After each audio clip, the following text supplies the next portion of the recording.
Selamat siang. Ketemu lagi sama saya teman-teman dari AFC ya. Saya opening dulu. Rame. Tolong teman-teman mikirnya nggak usah dinyalain ya. Nanti soalnya kasihan yang suaranya pecah-pecah. Kan kita connect ke 500 orang nanti. Belum di Facebook juga nanti terganggu. Saya mau nanya apa kabar semua teman-teman? Mantap ya. Tetap semangat ya teman-teman karena berita bahagianya di bulan Mei ini kita kembali meroket ya teman-teman ya. Saya lihat kita baru jalan bulan Juni mungkin belum seminggu, tapi kita udah very good sampai lebih hebat dari Maret. Pasti ini semua kerja keras teman-teman semuanya. Saya mau kasih tahu bahwa yang lagi nyerah sekarang, yang lagi putus asa sekarang, saya cuma bilang that's okay karena semua orang lewati tahap itu teman-teman. Nggak semua saat orang join di site ingin sukses, nggak seperti kayak nanti ada pelangi, kata-kata positif, motivasi, tiba-tiba ada 100 juta per bulan ya. Tapi di saat Anda mau sukses, Anda seperti siap hidup lebih susah lagi dari keadaan Anda yang sebelumnya, karena Anda akan keluar dari zona nyaman Anda. Anda akan dihajar habis-habisan. Dan ketika Anda lewati itu, baru itulah namanya sukses. Teman-teman yang datang sekarang terus 200, setiap hari kita kemarin 500 orang, 300 orang, di Facebook 5.000 orang bahkan after view-nya. Saya mau bilang ke teman-teman bahwa selalu ada jalan, selalu ada peluang, nggak usah nyerah. Bisnis ini emang nggak gampang. Tapi kalau Anda bisa lewati teman-teman, hidup Anda akan berubah 100%. Nah hari ini teman-teman kita selalu ada, setiap Sabtu umumnya adalah harinya dokter. Saya mau opening dulu, ngobrol-ngobrol dulu ya teman-teman. Kenapa? Saya mau kasih tahu kalau setiap Senin biasa home talk atau NDO. NDO itu buat teman-teman bisa ikut training. Jadi ada pelatihannya sih, gimana sih jalaninnya, prospeknya yang gimana sih, gimana cara closing yang baik, itu ada semua di hari Senin biasanya. Kalau nggak ada NDO, New Distributor Orientation, trainingnya adanya home talk. Jadi training juga home talk itu kita bisa belajar dari experience orang. Kalau setiap Rabu biasanya LOP, penjelasan slide, presentasi gitu ya, membangun percaya diri, gimana cara jelasin, kita bisa belajar dari sana. Kalau setiap hari Jumat saya mau bikin kayak bukan entertainment ya, pelatihan-pelatihan tapi secara soft banget gitu loh, kayak kemarin cara baca tubuh, cara baca muka, cara baca, nanti besok teman-teman udah bisa tahu tuh kalau jidatnya gini gimana gitu-gitu ya. Ada siaran ulangnya di Facebook, jadi teman-teman itu tiap hari Jumat, nanti saya akan kelola nih hari Jumat terus. Jadi kayak soft skill lah, jadi kita bisa juga mancing buat orang-orang awam, yuk belajar yuk, ada kelas baca muka gratis gitu loh. Kan kita bisa juga ajak ke sana. Tunggu saya baca-baca dulu ya.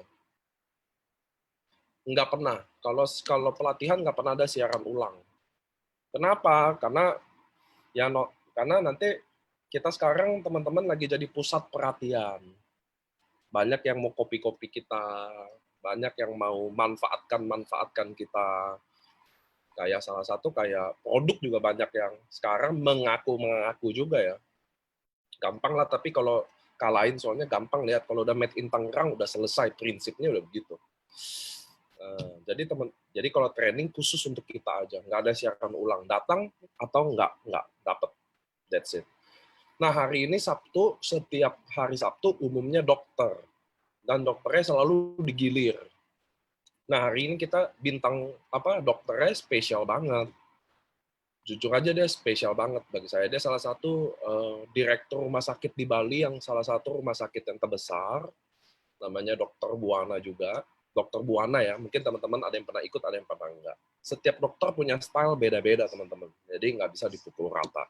Sebelum kita mulai sesinya, saya mau himbau bahwa dalam level bertanya, biar nggak muter-muter banget, ada 3 hal yang nggak bisa produk kita ya. Artinya nggak bisa, maksudnya gini, nggak bisa disembuhkan. Nomor satu adalah kanker. Kanker basically nggak bisa disembuhkan, teman-teman. Apakah dia akan terbantu? Yes, dia akan terbantu banget. Apakah kita ada testimoni orang yang bisa sembuh? Yes, kita punya. Tapi untuk bilang bisa menyembuhkan itu lain hal. Kenapa? Karena kita company yang menjalankan etika bisnis yang baik. Maka kami tidak akan pernah namanya overclaim. Teman-teman setuju ya bahwa kita punya etika dalam berbisnis, apalagi di AFC yang dipantau oleh manajemen Jepang dan semuanya, maka kita tidak ada overclaim. Maka tidak bisa menyembuhkan kanker apapun, teman-teman. Nggak akan bisa. Dan memang obat kanker nggak ada. Jadi bukan SOP bisa, yang itu bisa. Ada katanya produk dari Korea bisa. Nggak ada yang bisa sembuhin kanker. Itu satu. Sampai detik ini. Tapi apakah terbantu? Yes, terbantu. Apakah ada testimoni sembuh itu? Ada. Tapi bukan ada testimoni sembuh. Jadi bisa bilang sembuh. Betul ya teman-teman ya? Jadi bukan ada kanker pankreas, kayak kita nih, banyak nih kanker, sembuh banyak. Tapi bukan artinya kita bisa bilang sembuh. Jadi bukan gini loh teman-teman. Bukan karena ada testimoni, jadi kita bisa bilang sembuh. Sebaliknya, bukan karena nggak ada testimoni, artinya nggak bisa sembuh. Satu, kanker. Nomor dua adalah autoimun. Autoimun tidak bisa sembuh juga. Loh, di AFC banyak tuh testimoni lupus, banyak banget. Lupus, psoriasis, vitiligo, itu autoimun semua. Rematik, tapi kita tidak boleh bilang bisa sembuh. Ada testimoninya, tapi nggak berani bilang sembuh. Dua. Nomor tiga adalah genetikal, yang sifatnya genetikal. Apa tuh maksudnya, Pak? Dari lahir kondisinya seperti itu. Contoh, dia bocor jantung. Tapi dari kecil, dari lahir udah begitu kondisinya. Nggak bisa. Tuhan udah ciptain begitu, maksudnya gitu loh ya teman-teman, ya paham ya? Nggak bisa juga. Turunan, yang sifatnya turunan gitu loh. Diabetes turunan, wah udah susah. Yang tipe 1, wah terbantu ya terbantu. Tapi secara medis, karena kami AFC ini orang bilang herbal, natural atau apapun, tapi kami tidak sama sekali. Kami bukan produk yang maksudnya tidak percaya medis, kita justru partnernya medis gitu loh. Produk ini pakai teknologi, ada uji klinis nih, hasil medis produk ini. Jadi ini penyeimbangnya, genetikal 3. Yang keempat, anatomical. Contoh, anatomical tuh kayak patah tulang. Patah tulang ya. Patah tulang bisa nggak minum SOP? Bisa ya, bisa aja, tapi tetap Anda harus operasi patah tulangnya. Gitu ya teman-teman ya. Jadi pertanyaannya nggak melebar terus kemana-mana. Sebelum lanjut lagi sesi, kan saya nunggu nih, biar 300 lebih, biar nggak ketinggalan teman-teman kita. Selanjutnya adalah dosis. Dosis, teman-teman. Karena kita bukan obat, artinya tidak ada dosis. Jadi patokannya apa, Pak, maksudnya? Semakin banyak Anda minum, pasti semakin cepat. Betul ya? Karena apapun yang Anda minum itu harus patokannya berat badan. Contoh, berat badan saya 90 kilo. Ya nggak bisa dong saya minum sama orang yang berat badannya 40 kilo. Paham ya teman-teman ya? Karena saya makannya aja orang yang 90 kilo sama yang makan 40 kilo udah beda. Jadi dosis itu berat badan dulu timbangannya. Dan saya yakin dokter-dokter juga melakukan hal itu ya, dosis by berat badan, keparahan penyakit, kayak gitu-gitu loh. Nah kedua, berat badan. Kedua kita bisa lihat tentang berapa parah penyakitnya. Jadi pasti yang parah sama yang nggak parah pasti beda ya teman-teman ya. Sama kayak kita konsumsi vitamin, kita udah kena COVID sama belum COVID aja pasti beda minum vitamin C-nya. Jadi tingkat keparahannya. Itu sih mungkin acuan-acuan dulu teman-teman ya. Jadi soalnya kita kan Zoom udah hampir 3 bulan nih. Dan setiap sesi dokter pertanyaannya relatif sama. Jadi kita yang lebih bijak kitanya. Karena Anda semua di sini mungkin sebagian besar udah leader. Leader itu gimana sih? Kadang kita ya menimbang juga. Contoh, Anda prospek Tony, contoh ya. Nah, Tony ini kondisinya nggak mampu. Nah, kita sendiri bisa timbang gitu loh, teman-teman. Kalau dia minum sebaiknya berapa, gitu ya. Akan lebih baik kan dia minum secara konsisten. Bukan dia minum sehari 4, seminggu habis, udah nggak minum lagi. Gitu loh. Gitu ya, teman-teman ya. Patokannya begitu. Ini ada nanya satu sasaran untuk berat badan berapa? Nggak, bukan begitu loh. Tadi Pak Priyo Widodo bukan tangkapnya kayak gitu ya. Saya 90 kilo, basically satu hari, contoh saya 4. Oh, dia 40 kilo, which is mungkin satu hari 2. Semakin, intinya gini sih, semakin banyak produk Anda minum, ya pasti semakin cepat progresnya. Itu udah hukum ya. Semakin sedikit ya pasti agak lama. Nah, teman-teman, hari ini adalah Dr. Buana. Beliau masih aktif sebagai direktur salah satu rumah sakit terbesar di Bali. Mungkin juga nanti di ending session dia akan ngomongin COVID, karena semua rumah sakit di Indonesia lagi fight COVID-19. Beliau juga handle itu, nanti kita lihat apa yang dia sharingin ke kita ya. Ini udah 350-an, saya bisa mulai ya teman-teman ya. Kita udah 350. Saya akan share screen dulu. Tunggu. Nah, oke. Sekalian saya boleh panggil Dr. Buana aja ada?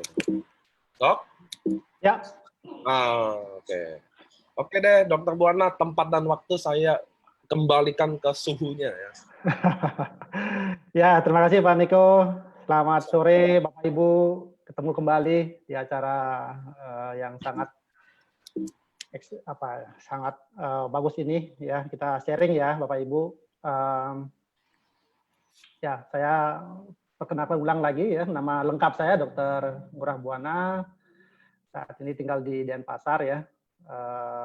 Tadi sudah dijelasin sama Pak Niko, saya memang masih aktif sebagai salah satu direktur di salah satu rumah sakit swasta di Bali ya. Baik, kita akan sharing sore hari ini. Kita khusus membicarakan masalah SOP ya. Nah, kita kenal SOP itu di apa namanya, sering disebut sebagai marine placenta ya. Jadi salah satu terapi saat ini yang memang sangat bagus untuk terapi sel ya. Nah, saya ingin mengajak teman-teman Bapak Ibu semua dulu kita menyatukan satu konsep dulu ya, bahwa yang kita akan bicarakan sampai terakhir nanti ini adalah berbicara tentang suatu proses degenerasi ya. Jadi nanti kalau ada hal-hal yang berhubungan dengan kematian seperti itu, jangan dikonsepkan bahwa ya semua orang juga bisa mati, anak kecil juga bisa mati. Tapi yang kita bicarakan sekarang ini adalah bagaimana satu proses kematian yang didahului oleh satu proses degeneratif. Nah, itu yang harus kita pahami dulu, karena produk yang kita akan bicarakan ini memang fungsinya adalah untuk terapi sel, jadi untuk mengatasi proses degeneratif gitu ya. Baik, Pak Niko, next.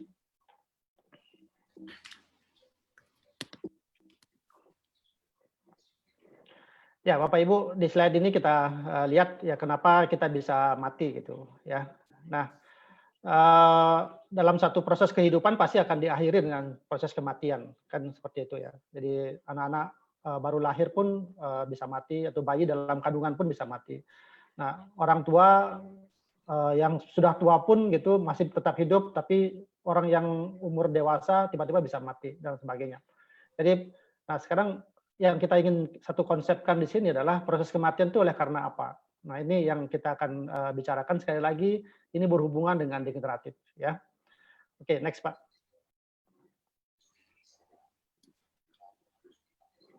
Nah, tadi saya bilang ada proses degeneratif, itu berhubungan dengan proses penuaan ya, dari proses penuaan. Jadi di saat kita mengalami usia yang semakin tua, itu membuat sel-sel kita itu akan fungsinya akan semakin menurun ya, oleh karena terjadi suatu kerusakan ya. Organ-organ akan mengalami penurunan fungsi oleh karena ada sel-selnya yang rusak, sel-selnya yang mati ya. Sehingga pada saat suatu ketika ya, organ-organ yang menunjang tubuh kita, yang kita sebut sebagai organ-organ vital kita itu mengalami suatu proses kematian yang tidak bisa berfungsi secara optimal lagi untuk menyokong kehidupan, ya disitulah terjadi suatu proses yang kita sebut sebagai kematian. Ya, jadi sekali lagi ini alamiahnya, ya. Jadi alaminya bahwa penuaan itu akan mengakibatkan terjadi suatu proses kerusakan sel ini yang akan mengakibatkan suatu kematian sel, ya. Nah, kematian sel yang sedemikian banyak mengakibatkan satu ataukah banyak fungsi dari organ vital itu yang mengalami kerusakan, yang tidak bisa berfungsi dia untuk menyokong kehidupan, disitulah proses kematian akan terjadi, gitu, ya. Oke, next Pak. Ya, ini data tahun 2016 ya, bahwa penyakit jantung, stroke dan lain sebagainya ini penyakit-penyakit yang menyebabkan kematian yang terbanyak di seluruh dunia ya. Tapi belakangan ini kan cancer udah mulai naik ya, cancer udah mulai naik beberapa di negara-negara tertentu, malah cancer menjadi penyebab kematian yang terbanyak ya. Tapi ini dilaporkan ke seluruh dikumpulkan di seluruh dunia. Jadi penyakit jantung, stroke, penyakit paru-paru dan sebagainya. Jadi kebanyakan bahwa proses penyakit ini didahului oleh satu kerusakan di pembuluh darah.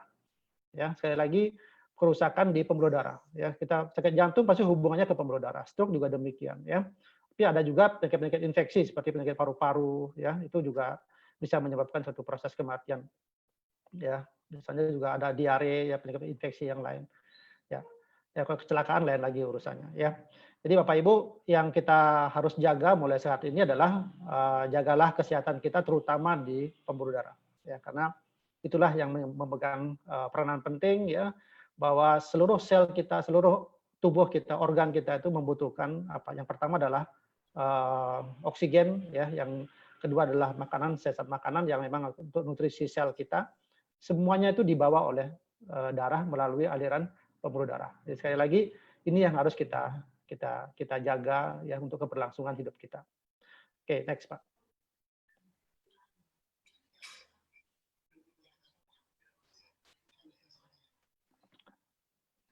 Nah, Bapak Ibu, secara alamiah tadi saya katakan bahwa setiap hari sel-sel yang ada di dalam tubuh kita itu mengalami proses kematian ya. Jadi ada sel-sel di dalam organ kita itu yang memiliki masa hidup ya, seperti pembuluh darah misalnya dia memiliki sel darah putih misalnya 120 hari ya. Atau sel jantung itu bisa bulan-bulanan dia memiliki masa hidup ya. Ada yang hanya ukurannya sedetik dia bisa mati juga gitu. Nah, jadi setiap hari sel kita itu mengalami suatu proses kematian ya dan proses penggantian. Nah, ini yang menyebabkan kenapa kita bisa bertahan hidup ya. Kenapa anak-anak atau bayi proses perbaikan selnya demikian bagus ya, karena proses penggantian sel-sel yang rusak dan yang mati itu lebih cepat pada anak-anak atau bayi-bayi gitu. Kenapa orang tua misalnya mengalami satu lukanya tidak sembuh-sembuh atau lama sekali sembuhnya ya, kenapa seperti itu? Ini semuanya kembali ke masalah kemampuan dari sel kita itu untuk melakukan regenerasi. Jadi, nah kalau seandainya proses penggantian ini tidak terjadi sama dengan jumlah sel yang mengalami kematian, inilah yang kita katakan sebagai proses degeneratif, proses oleh karena penuaan. Ya, jadi semakin tua umur, ya semakin umur bertambah tua, jadi kemampuan tubuh kita untuk menggantikan sel yang mati dan yang rusak tersebut akan semakin berkurang. Nah, apa yang menyebabkan itu? Ya, nanti saya jelaskan. Ya, next. Nah, ini yang tadi saya sampaikan tadi bahwa di dalam tubuh kita terjadi proses pergantian yang jumlahnya miliaran. Ya, ini satu data saja ya secara ilmiah. Ya, bahwa sekitar 400-an miliar sel itu mati dan tergantikan ya. Jadi masing-masing organ kita memiliki kehilangan sel yang berbeda-beda ya, oleh karena apa? Oleh masing-masing sel yang membentuk organ tersebut memiliki masa hidup yang berbeda juga. Seperti itu ya. Oke, next Pak. Nah, kita yang bertahan hidup sampai sekarang ini karena satu proses regenerasi. Jadi kesimpulannya begini. Jadi kalau terjadi proses degeneratif, ya terjadi proses penuaan, lawannya itu adalah regenerasi itu. Lawannya itu adalah diremajakan. Jadi gitu. Jadi proses penuaan kita gantikan dengan proses peremajaan. Nah, sel tubuh kita pun mampu untuk melakukan itu. Ya, jadi sel tubuh kita pun mampu untuk melakukan itu. Nah, akan tetapi sekali lagi akan tetapi kemampuannya dia untuk melakukan proses regenerasi semakin tua umur itu yang semakin berkurang. Oleh karena apa? Oleh karena stem cell yang ada di dalam tubuh kita, ya, stem cell yang ada di dalam tubuh kita itu semakin lama atau semakin menua jumlahnya semakin berkurang. Ya, kita tahu stem cell itu sebagai sel induk ya, sebagai sel induk. Jadi dia mampu untuk melakukan satu proses pembelahan menjadi dirinya sendiri, ya. Itu satu. Yang kedua, dia mampu untuk menjadi bentuk sel organ lain. Jadi ada dua kemampuan dari stem cell ini. Yang pertama adalah mampu menjadi dirinya sendiri, ya. Yang kedua adalah mampu untuk berubah menjadi sel yang menjadi sel dalam bentuk yang lain, berdiferensiasi. Nah, kemampuan ini hanya dimiliki oleh satu-satunya yang kita sebut sebagai stem cell, ya. Sedangkan sel-sel pada organ yang lain itu hanya mampu untuk membelah menjadi dirinya sendiri. Ya, nah ini. Jadi dia tidak bisa menjadi stem cell. Nah, ini yang harus kita pahami. Anak-anak memiliki stem cell yang masih bagus, 100%, ya. Semakin umur 18 tahun sudah berkurang. Nah, berkurangnya itu maksudnya gini. Misalnya pada anak-anak memiliki komposisi satu stem cell sama dengan 1 juta sel, ya 1 juta sel. Nah, pada umur tua itu bisa satu sel berbanding dengan 10 juta sel atau 100 juta sel. Jadi seperti itu perbandingannya. Jadi semakin tua stem cell kita semakin berkurang. Ya, kemampuan dia untuk menggantikan sel yang rusak, sel yang mati semakin berkurang juga.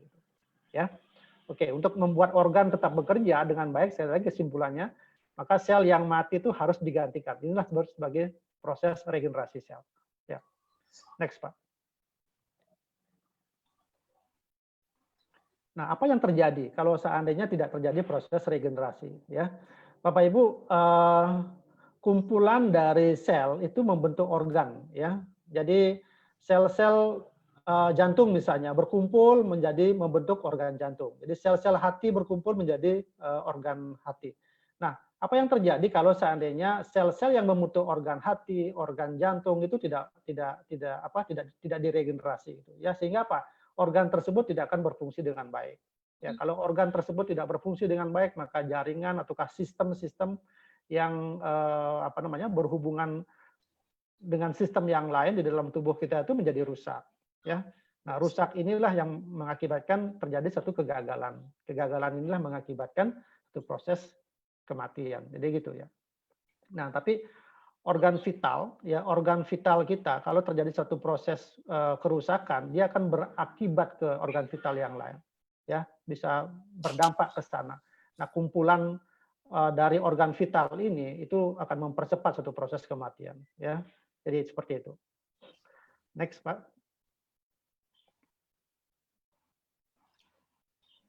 Nah, tadi yang saya sampaikan itu adalah suatu proses yang terjadi alamiah dari dalam, ya. Jadi proses penuaan terjadi mengakibatkan suatu kerusakan. Jadi bertambah umurnya kita itu suatu proses penuaan itu pasti terjadi gitu, ya. Tetapi ada proses-proses penuaan, ya.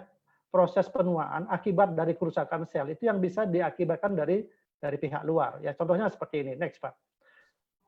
Ya, kita ketahui sekarang banyak sekali ada satu kondisi di luar yang sangat berbahaya, ya. Bisa next, Pak? Ya, seperti contoh polusi udara, ya, makanan yang tidak sehat, minuman yang banyak mengandung alkohol misalnya, ya, banyak pengawet pada makanan, ya, pestisida dan sebagainya, ya. Nah, kondisi-kondisi inilah yang membentuk satu kondisi yang disebut sebagai partikel bebas. Ya, partikel bebas inilah yang akan mengganggu sel normal kita di dalam tubuh. tubuh kita. Itulah yang mengakibatkan sel kita menjadi cepat rusak, menjadi lemah dalam kehidupannya, dan mengakibatkan suatu kerusakan. Nah itulah makanya banyak sekali produk-produk yang sekarang ada di pasaran mengatakan bahwa ini anti partikel bebas ya. Jadi kita minum, tubuh kita bisa sah-sah saja semuanya bisa mengkonsumsi itu ya. Yang pasti adalah bahwa kondisi di luar sangat bisa mempengaruhi kondisi tubuh kita. Nah, ini dengan kita semakin menyadar pentingnya kesehatan yang harus kita jaga mulai sekarang ini, itu sudah sangat satu bagus sekali ya. Apapun produk yang kita minum, yang intinya adalah untuk menjaga kesehatan ya, menghindari suatu proses kerusakan dan kematian sel yang semakin dini, itu sangat bagus sekali untuk menjaga kesehatan kita ya. Jadi sekali lagi kondisi di luar sangat-sangat berdampak sekali terhadap proses kematian dan kerusakan sel yang lebih dini ya. Next, Pak. Nah, apa yang kita sebut sebagai terapi sel ya. Nah, ini yang saya ceritakan ini adalah satu proses terapi sel yang mulai berkembang belakangan ini ya. Next, Pak. Ya. Mungkin saya tadi sudah menjelaskan ya tentang stem cell ya, karena di terapi sel yang dipakai sekarang sebagai suatu terapi untuk pengobatan suatu penyakit itu memang didasarinya adalah kemampuan dari stem cell tersebut. Nah, oleh Dr. Kaplan sendiri mengatakan bahwa stem cell itu adalah sel penyembuh yang ada di dalam seluruh tubuh kita. Jadi seluruh tubuh kita itu memiliki stem cell. Ya, jadi tidak hanya plasenta, jadi tidak hanya sumsum tulang belakang, ya. Malah sekarang diteliti lemak kita itu memiliki stem cell yang paling banyak, ya. Ya mungkin di daerah Jakarta, di Bandung yang saya tahu kemarin saya ikut seminar bahwa salah satu laboratorium sudah mengembangkan satu metode pengambilan lemak tubuh kita sendiri itu dikembangkan, diambil stem cell-nya, dibiakkan, kemudian disuntikkan kembali ke dalam tubuhnya sendiri. Itu akan membuat stem cell-nya semakin bertambah banyak di dalam tubuhnya. Nah, itu kita katakan bahwa perkembangan ilmu tentang terapi sel di Indonesia juga sudah semakin banyak. Ya. Nah, tetapi ada satu kendala-kendala yang mungkin yang kita bisa sampaikan sebentar ya. Bagaimana terapi sel yang sebenarnya ada sekarang ini untuk pengobatan satu terapi penyakit tertentu pada masyarakat ya. Next, Pak. Ya, ini sebuah penampakan ya dari stem cell di sebuah mikroskop ya. Jadi ya kita bisa membayangkan lah seperti beginilah namanya stem cell itu ya. Next. Nah, jadi begini, proses perkembangbiakan stem cell di sebuah laboratorium adalah seperti begini. Jadi satu organ misalnya plasenta diambil dari tubuh manusia, kemudian dibiarkan di sebuah laboratorium ya, itu dibiarkan menjadi sel-sel muda ya. Nah, sel-sel muda stem cell itulah yang kemudian dalam jumlah tertentu itu disuntikkan ke organ yang ingin diperbaiki. Ya, ini misal penyakit leukemia misalnya, dia disuntikkan ke pembuluh darah ya. Berapa kebutuhannya? Ya itu tentu sesuai dengan berat badan dari pasien itu. Ya, itu disuntikkan. Nah, harapannya adalah sel-sel itu akan membentuk sel-sel yang baru ya, sesuai dengan penyakitnya, misalnya leukemia yang ingin diperbaiki ya. Nah, itu akan berkembang menjadi sel-sel yang baru yang sesuai dengan sel mana yang rusak gitu ya.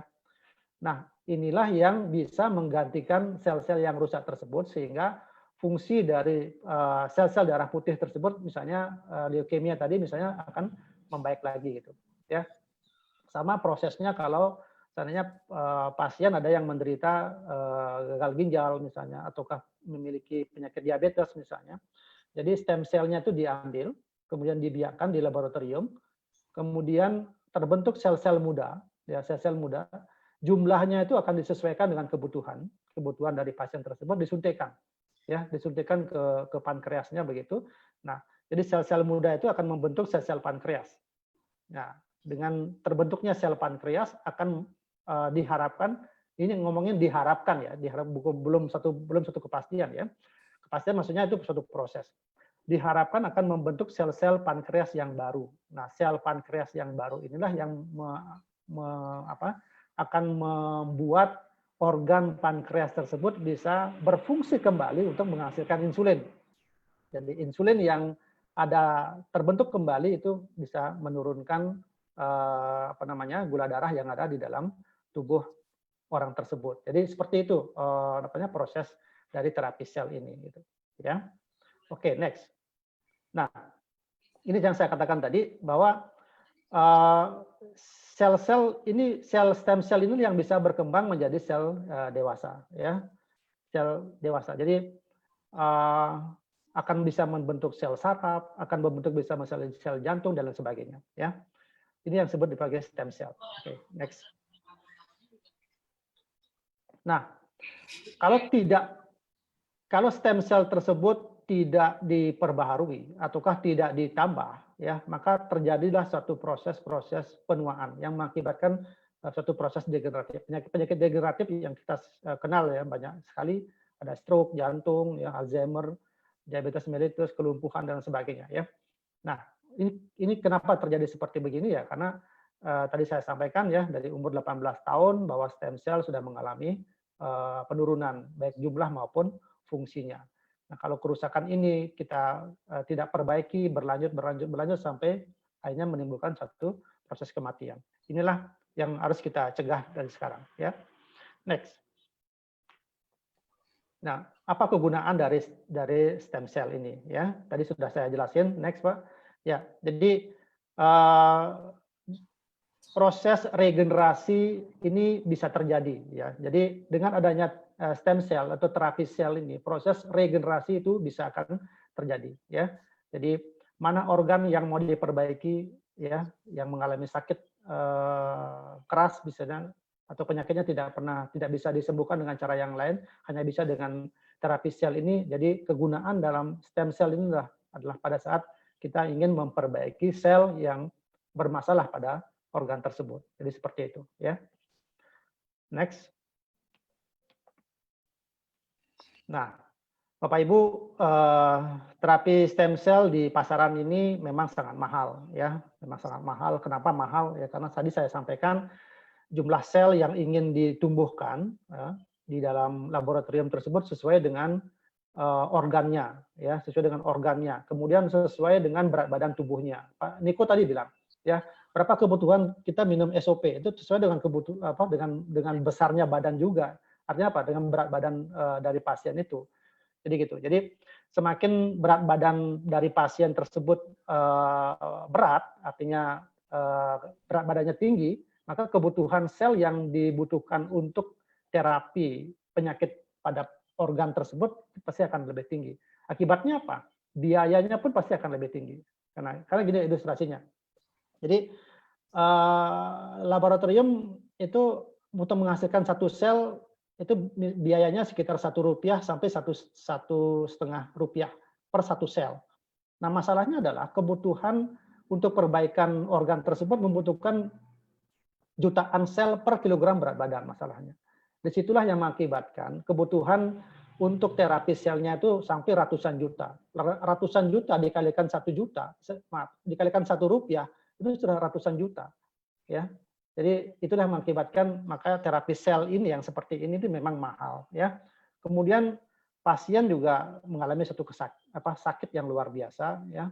Kemudian sulit, oleh karena ini memang tidak mudah, ya, memang membutuhkan satu keahlian tertentu untuk menyuntikkan sel terapi ini, dan kondisinya memang tidak stabil, ya, jadi tidak bisa diharapkan 1 miliar yang disuntikan semuanya akan hidup, itu tidak bisa diharapkan seperti itu. Jadi makanya terapi yang model begini ini bisa berulang-ulang, ya, tidak hanya cukup hanya sekali. Itulah sekali lagi mengakibatkan itu biayanya menjadi mahal, ya.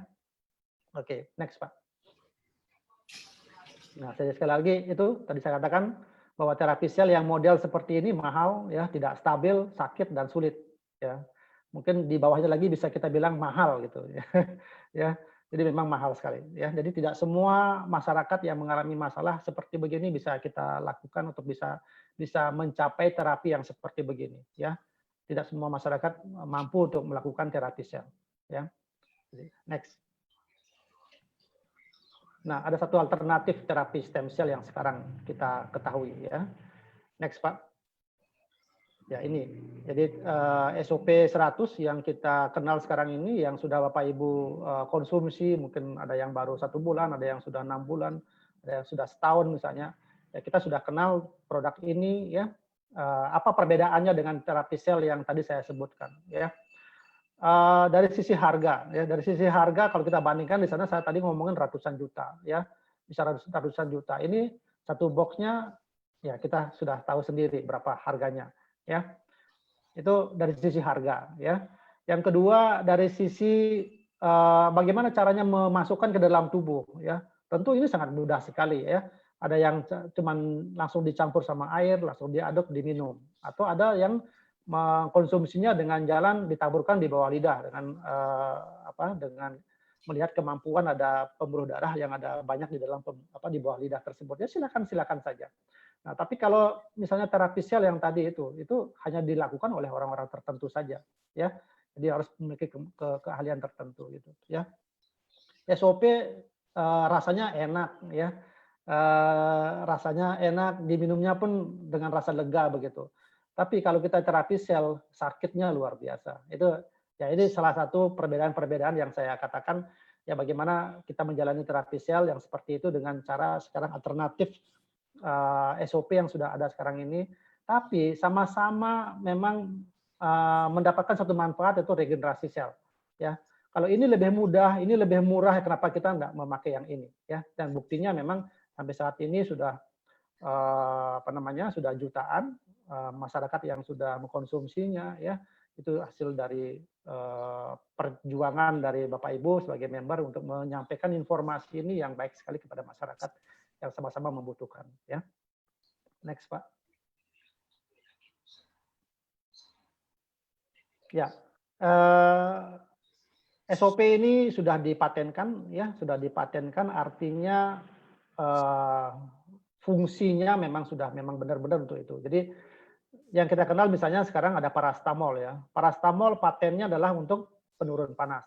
Jadi semua orang yang meminum paracetamol ya bila mana dia mengalami demam pasti turun panasnya. Jadi seperti itu. Jadi kalau kita minum SOP, proses sel regenerasi itu pasti terjadi. Ya, itu hukumnya dari mungkin kita ngomongin paten. Masalah kapan terjadinya ya ini masing-masing orang akan berbeda-beda gitu ya. Tergantung dalam kondisi dari masing-masing pasien, tergantung juga dosis yang diminum dan lain sebagainya. Jadi paten yang pertama adalah kemampuannya untuk cell regeneration effect ya. Ya, next Pak. Nah, kemampuan yang kedua adalah untuk peningkatan aliran darah ya. Jadi peningkatan aliran darah ini yang dimaksud kalau saya baca dalam uji klinisnya itu adalah menekan komplikasi dari kekentalan darah.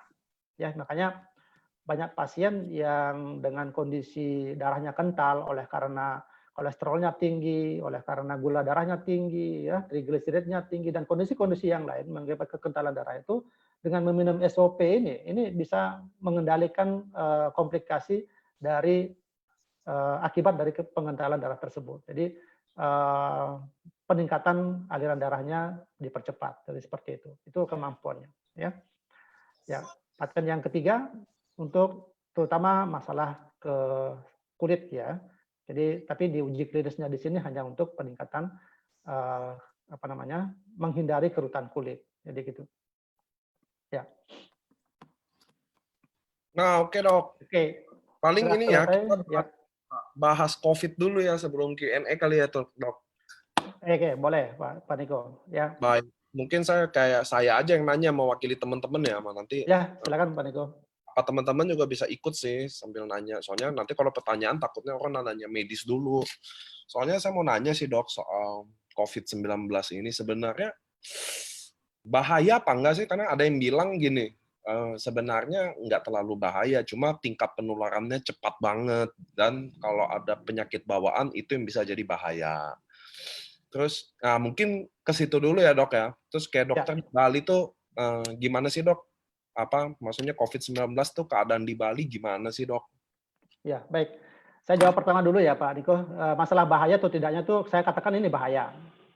Ya, bahaya karena apa? Karena ini sudah menyebarnya luar biasa kan. Jadi penyebarannya cepat gitu ya. Kalau penyakitnya tidak bahaya, mungkin tidak sampai seperti kondisi seperti sekarang ini kan kondisinya. Ya, mengakibatkan seluruh dunia mengalami chaos semuanya gitu ya. Nah, bahayanya buat kesehatan yang dimaksud itu adalah ya bila mana memang begini. Kalau yang kita hadapi itu sekarang orang yang memang positif ya, positif COVID. Kemudian pasien tersebut tidak ada proteksinya, ya, tidak ada proteksinya. Kemudian kita mendekat ataukah kita kontak sama dia, bahayanya terjadi penularan besar. Nah, itu kata kuncinya. Nah, makanya sekarang kenapa anjuran pemerintah adalah you pakai masker, gue pakai masker. Gitu. Karena apa? Karena potensi penularan kalau seandainya semua orang memakai masker, ya, itu kecil penularannya. Ya, apalagi masker yang kita pergunakan ataukah APD yang kita pergunakan itu sudah adekuat. Ya, seperti di rumah sakit misalnya. Ya, sudah di level 3 misalnya pakai. Tapi masyarakat yang ada di sekitaran yang sekarang berinteraksi sosial itu kan masih APD tingkat level 1 namanya, hanya pakai masker saja. Kan seperti itu, ya. Tapi sekarang tergantung juga cara pakai maskernya gimana. Ada pakai masker yang hanya hidungnya nggak ditutup, yang ataukah maskernya ditaruh di dagu nih, ini. Jadi ya, tidak pakai masker namanya, hanya pakai masker tapi nggak tertutup di organ hidung dan mulut kan gitu ya. Dok, itu benar nggak sih? Kalau masker itu buat yang terinfeksi, bukan buat yang, maksudnya contoh dokter terinfeksi, saya enggak. Terus saya pakai biar seakan-akan dokter yang cipratan itu nggak kena saya. Apa memang ini sebenarnya buat yang terinfeksi sih masker itu, biar kita kan nggak tahu kita terinfeksi apa enggak kan? Betul Pak. Jadi yang sebenarnya yang dipakai itu adalah yang si pasien sebenarnya. Karena apa? Karena dia yang menyebarkan kan. Itu. Karena dia menyebarkan. Tetapi kan karena sekarang ini banyak OTG kan Pak. Orang tanpa gejala kan. Ya, banyak orang tanpa gejala berkeliaran di tempat kita. Jadi kalau kita nggak ngawasin sekarang diri kita sendiri memakai masker, itu kita nggak bisa menjamin bahwa sebelah kita itu terinfeksi apa enggak, atau dia sudah punya penyakit COVID apa enggak gitu. Nah, makanya disarankan sekarang oleh pemerintah semuanya pakai masker deh. Gitu. Mau pakai masker kain, mau pakai masker bedah ya silakan aja. Yang penting Anda terlindungi. Paling tidak resiko itu bisa diturunkan. Gitu. Ya. So yang di Bali gimana dok? Boleh nggak sharing ke kita COVID? Nah, ini kan menjadi informasi yang mungkin di media massa sering dikatakan Bali berhasil dalam pengendalian. Padahal sebenarnya Bali banyak wisatawan, kan seperti itu ya Pak Niko ya. Yep. Nah, terus terang saja di Bali ini masyarakatnya patuh Pak. Ya, patuh dengan apa? Dengan himbauan, patuh dengan peraturan, patuh dengan adat istiadat. Itu yang kental di Bali itu masalah adat. Jadi sanksi adat itu yang sangat dijadikan sebagai satu panutan buat masyarakat. Jadi memang masyarakat di Bali itu kalau memang disuruh untuk pakai masker, dia pakai masker. Dan disuruh cuci tangan, pakai cuci tangan. Dia nggak suruh keluar, memang nggak mau keluar gitu. Ataupun kalau keluar dia tetap pakai masker gitu. Nah, jaga jaraknya ketat dan sebagainya. Dan di Bali kan ada istilahnya namanya pecalang ya. Pecalang itu sebagai satpamnya desa gitu ya. Ya itu sangat ketat sekali menerapkan aturan ini dan setiap kampung, setiap desa itu dijaga dengan ketat, orang keluar masuk itu dijaga sehingga memang akhirnya pengendalian COVID di Bali itu cukup berhasil. Jumlah kematian pun itu cukup rendah sekali di bawah nilai dari persentase dari nasional malah sekitar 0,1% seperti itu. Ya makanya ya kenapa kita sebenarnya kalau kami di Bali itu sebenarnya kalau memang sudah ada aturan dari pemerintah seperti itu, memang kita wajib kita patuhi gitu. Ya. Seperti itu Pak. So jadi dok, bagaimana produk kita relatednya sama COVID-19 kayak UTSU, SOP? Mungkin teman-teman yang di sini belum pada tahu. Ini kan 500 orang juga nih. Apa sih maksudnya UTSU ini berperannya di mana? Kalau SOP ini di mana? Karena banyak juga testimoni itu ya. Ya, memang sih beberapa saya baca-baca atau saya tanya tentang testimoni tentang kemampuan dari produk kita itu penyembuhan COVID ini bisa apa enggak ya. Sekali lagi tidak spesifik khusus untuk COVID gitu ya sebenarnya. Betul. Ya. Tapi yang kita lihat pada patennya UTSU itu yang nomor 2 itu kan terjadi kemampuan untuk peningkatan sel darah putih, kan seperti itu ya. Sel darah putih itu salah satu komponennya itu kan ada NK sel ya. Jadi peningkatan NK sel di dalam tubuh kita itu bisa meningkatkan imunitas, kan seperti itu. Jadi oleh pabrik pun kemarin yang kita baca bahwa ursukusi paling efektif ditambahkan dengan propolis ya yang punyanya AFC itu sangat paten untuk ya melawan virus ini gitu ya, melawan virus ini. Nah, sekarang masalahnya kan gini, banyak sekali testimoni yang mengatakan saya bisa sembuh. Ya, saya sembuh dari COVID oleh karena produk A, produk B, produk C. Saya katakan sepanjang itu membuat peningkatan imunitas. Ya, sepanjang itu bisa meningkatkan imunitas. Apapun itu silakan. Nah, kebetulan sekali produk kita ini Ursukusi dan SOP itu mampu untuk meningkatkan imunitas, kemudian mampu untuk meregenerasi sel. Kan itu yang dari sisi boleh dibilang beruntung sekali kita di grup kita, di member kita AFC ini, perusahaan ini menyediakan produk yang sangat bagus sekali di dalam kondisi yang seperti ini. Jadi seperti itu. Mau minum SOP silakan, mau minum Ursukusi silakan. Jadi kalau saya mengatakan kedua-duanya diminum itu akan lebih paten, lebih kuat lagi untuk peningkatan imunitas. Itu, Pak. Siap. Nah, Dok, anyway kalau kayak virus gitu memang nggak ada obatnya ya. Maksudnya dia memang daya tahan tubuh kita sendiri yang akan bikin antibodinya dan lain-lain ya. Betul, Pak. Ya, virus itu cell limited. Jadi self limited artinya memang bisa sembuh sendiri ya. Jadi tapi sekarang kan tergantung dari kemampuan imunitas kita. Mampu nggak? Kemudian daya serangnya virus itu juga kan masih banyak faktor sih yang mempengaruhi masalah kesembuhan itu. Yes. Gitu. Karena teman-teman zaman sekarang kan kita ada namanya new normal. Kalau kita bisa lihat new normal, saya ngomongnya bukan berdasarkan medis ya, Dok ya. Saya ngomong atas nama bahasa sehari-hari aja. Menurut saya new normal adalah yang kuat stay, yang nggak kuat ya meninggal sama COVID-19 ini. Karena PSBB ini kan nggak bisa dilakukan terus-terusan, betul nggak sih, Dok? Karena ekonomi kan akan hancur semuanya, termasuk dan negara apapun nggak ada yang kuat kayak Amerika, even China ada gelombang kedua. Jadi saya rasa new normal itu kayak setiap orang memang udah harus fokus sama imunnya, maksudnya mereka yang nggak pernah konsum suplemen, mereka yang selalu kotor, nggak pernah jaga kebersihan, ya kita harus mulai itu sih, kebiasaan itu ya, Dok ya. Betul Pak. Jadi new normal yang kami maksudkan di sini adalah membiasakan sesuatu yang baru kan begitu ya. Mana pernah sekarang misal ini saya ketemu sama Pak Niko misalnya ke Bali gitu. Pak Niko nggak pernah pakai masker kan. Ya. Nah sekarang kalau Pak Niko ke Bali, apa yang Pak Niko harus lakukan? Ya pasti pakai masker. Betul. Nah, itu sesuatu yang baru buat kami, ya buat kita ya. Dan mengurangi salaman. Iya. Ke depan mungkin kita akan terus memakai masker bila mana kita mau bepergian, Pak. Nah, ini kan sesuatu yang baru kan. Kemudian kalau kita masuk ke suatu kantor misalnya, ya kita jarang kita mau tutup cuci tangan misalnya. Ya kita nggak pernah tahu di dalam itu orang demikian banyak ya menularkan pegangan pintu, meja dan sebagainya, kita sentuh juga di situ.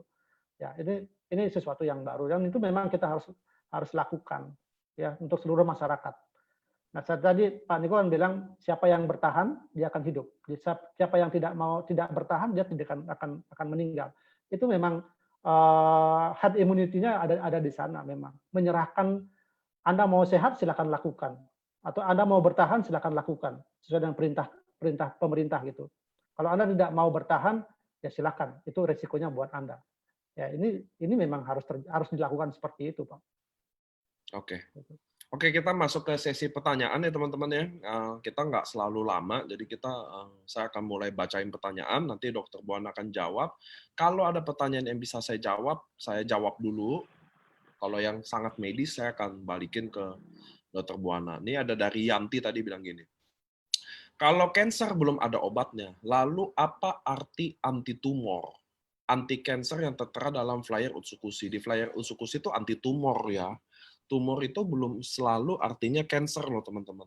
Bu Yanti ya. Jadi tumor itu nggak selalu artinya cancer. Tumor yang ganas artinya kanker. Tapi tumor itu adalah artinya benjolan. Jadi kista, miom juga termasuk tumor. Tai lalat pun termasuk tumor. Betul nggak sih, Dok? Betul. Ya. Nah, jadi Sesuatu yang tidak normal, benjolan yang ada dalam tubuh kita yang tidak normal ya, itu disebut dengan tumor. Yang membedakan tumor dengan cancer itu kalau tumor ganas itu disebut dengan cancer. ya, Itu aja. Ya. itu tadi saya nambahin aja karena Bu Yanti Ya. ngomong mungkin waktu saya ngomong. Jadi patokannya berat badan ya bukan berat ringan penyakit. Saya udah jawab juga ya itu dua-duanya. Terus Dok, untuk sistitis kronis gimana ya? Emang ada ya? Dok, untuk sistitis kronis gimana ya? Iya, C-titis. Sistitis mungkin maksudnya ya. Ya, mungkin. Sistitis itu infeksi di kandung kemih ya, mungkin maksudnya seperti itu ya.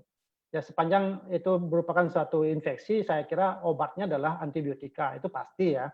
Sekali lagi Bapak Ibu, kalau kita ada ngomongin tentang infeksi, ya infeksi oleh karena bakteri, oleh karena kuman-kuman yang lain, itu terapi utamanya itu adalah antibiotika.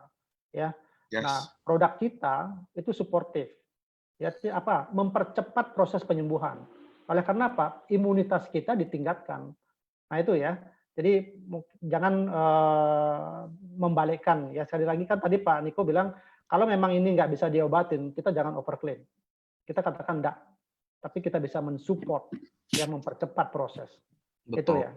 Karena kita di AFC maunya edukasi yang benar. Ini sih teman-teman, bahwa kita nggak mau jadi MLM yang seperti MLM lain, yang dicap buruk, yang semuanya bisa, yang apa aja ini gitu. Nggak bisa, ya nggak bisa. Kami di AFC saya udah 2 tahun sama dokter. Apa yang nggak bisa, tolong bilang nggak bisa. Apa yang bisa, ada harapan, ya bilang aja, oke membantu. Soalnya jangan nanti ada orang kecewa, teman-teman. Jangan ada orang yang tertipu sama kita. Kita mau jadi wajah baru di industri ini, kita mau jadi patokan baru bahwa kita nggak mau bohong-bohongin orang, bego-begoin orang atas nama jualan. Itu bukan AFC, teman-teman. Nah, ya soalnya tadi si Titis itu dia bilang kalau dia udah semua obat udah dokter kasih tapi belum sembuh. Bakterinya sudah negatif tapi masih sakit. Ya, ini makanya kalau yang memang ingin mengambil satu langkah untuk terapi alternatifnya, ya tidak salahnya kita mencobakan kedua-duanya. Kalau kasus yang lama seperti begini, kita coba dua-duanya produknya. Jadi SOP sama Otsukushi. Oke. Itu. Boleh bertanyakah untuk kalau penderita autis itu kerusakan sel saraf juga nggak, Dok? Kalau ini tumbuh kembang anak ya. Itu bukan ini masalah kepribadian, bukan karena di saraf ya. Okay. Itu lebih pada semacam satu kondisi di dalam kepribadian dari anak itu, bukan sana. Boleh bertanyakah untuk pasien yang baru selesai operasi kanker usus, sekarang masih opname, bolehkah konsumsi produk AFC? Lebih bagus bagaimanakah caranya? Jadi kayaknya nih orang masih di rumah sakit, masih di opname. Ya, saya katakan kalau sekali lagi ini suportif ya. Kalau ibu atau bapak ingin memberikannya ya silakan gitu ya. Saat opname ya tentu harus ada etikanya karena apa? Karena yang menjadi tanggung jawab pasien tersebut kan dokter. Ya tentu harus minta izin sama dokter, sampaikan bahwa ini makanan kesehatan bukan obat ya. Jadi ini upaya kami juga untuk membantu proses mempercepat perbaikan dari pasien. Saya kira dengan memberikan pengertian yang seperti itu, dokter pasti juga akan mengerti kok. Gitu. Siap. Gagal ginjal, apa bisa sembuh konsumsi SOP 100+? Tadi kan Pak Niko udah bilang kan ya. Ya, ini suportif ya, perbaikan ya kita sih berharap perbaikan kondisi pasien membaik ya.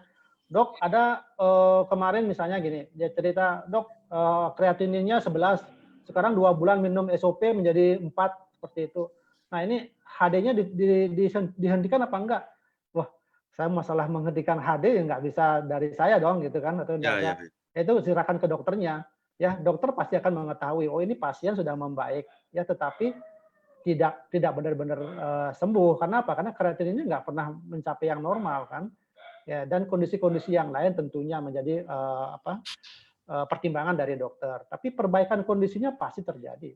Ya, tadi contohnya kreatinin dari 11 menjadi 6, menjadi 5 ataukah menjadi ini kan itu kondisi yang sangat baik sekali sebenarnya gitu. Oke. Jadi kalau urusan lanjutin cuci darah apa enggak ya kembaliin ke dokternya ya Betul, berdasarkan betul. hasil Ya, labnya ya. karena bagaimanapun teman-teman juga harus tahu posisi dokter Buana di sini adalah yang tidak bertemu atau berinteraksi sama pasien itu juga ya. Jadi nggak bisa Ya. kita intervensi dokter yang malah megang dia. Selamat sore Dokter Buana, mohon pencerahan. Bila ketemu seseorang divonis kanker rahim oleh dokter berdasarkan hasil laporan medisnya, tindakan yang dilakukan dokter tentunya melakukan operasi atau kemoterapi. Titik, nggak ada pertanyaan. Jadi saya nggak nanya ya. Kalau Ya. hasil swab positif COVID-19, apakah bisa sembuh dengan konsumsi produk ini ya? Ya, ini suportif ya sekali lagi tadi saya katakan ya. Silakan dikonsumsi. Kalau saya sih merekomendasikan dikonsumsi ya. Karena begini, ada satu penelitian Pak Niko yang mungkin kemarin sempat share sama kami ya di grupnya dokter. Itu resveratrol ya. Ada satu uji klinis yang mengatakan bahwa resveratrol ini sangat bagus sekali untuk menurunkan replikasi dari virus gitu ya. Ya, Nah, di ursukusi kita itu kan ada resveratrol. ya. Nah, itu di situ letak kegunaannya. Jadi makanya saya sangat rekomendasikan. Saya sama teman-teman sejawat saya, dokter-dokter juga, dokter penyakit dalam, saya juga rekomendasikan ya. Tapi yang beliaunya mau pakai untuk pasiennya atau enggak ya saya juga nggak tahu. Tapi saya mengatakan bahwa ini ada produk dari Jepang ya, ada kandungan resveratrolnya, ini ada uji klinisnya tentang resveratrol, sangat bagus untuk menurunkan replikasi virus, mungkin bisa membantu ya. Silakan rekomendasikan ke pasien gitu. Ya, baik buat member-member kita di sini, kalau misalnya menemukan ada keluarga atau siapalah yang misalnya menderita COVID-19, daripada dia mengkonsumsi yang lain yang belum tentu ada satu penelitiannya, kenapa kita nggak mau menganjurkan mengkonsumsi ursukusi ini karena di situ ada kandungan resveratrolnya itu. Siap. Ya. Kalau penyakit kulit mata ikan setubuh, bisa sembuh nggak? Mata ikan itu ya diangkat aja, Hmm. terapinya ya diangkat aja gitu. Ya. Dok mau Dan tanya, bagaimana cara konsumsi SOP untuk membantu penderita kista ginjal? wah, kalau masalah kista ginjal itu operasi Oke. ya. Dokter, untuk penggunaan SOP 100, apa ada kasus gatal-gatal dan badan merah-merah? Ya kalau masalah gatal merah mungkin ke proses alergi ya. Jadi kalau memang yang meminum tersebut memang ada alerginya ya mungkin saja bisa muncul ya. Tapi kalau pasiennya bersikeras tetap ingin mengkonsumsinya ya mungkin kita akan mulai mempergunakannya atau mulai mengkonsumsinya dengan dosis yang kecil juga. Ya mulai dari dosis kecil sampai akhirnya tubuh bisa menyesuaikan dengan dosis yang lebih besar lagi gitu. Nah ya, jadi teman-teman yang konsumsi agak ada rasa gatal atau muncul merah-merah, saya juga banyak ya, nggak banyak sih, cuma oke lah maksudnya. Kalau Anda ada rasa gatal, benar juga Anda boleh kecilin dosisnya dulu, bikin tubuh Anda nyaman dulu di posisi itu, baru Anda tingkatkan ke dosis sebenarnya. Kalau memang terlalu gatal Anda nggak tahan, memang maksudnya Anda udah nggak bisa tahan. Contoh kasusnya gini, Anda diabetes, minum SOP dengan tujuan harapan membaik. Tapi saat Anda konsumsi gatal, nah di sana Anda bisa timbang diri sendiri ya. Jadi nggak bisa kita paksain orang tetap minum gitu loh.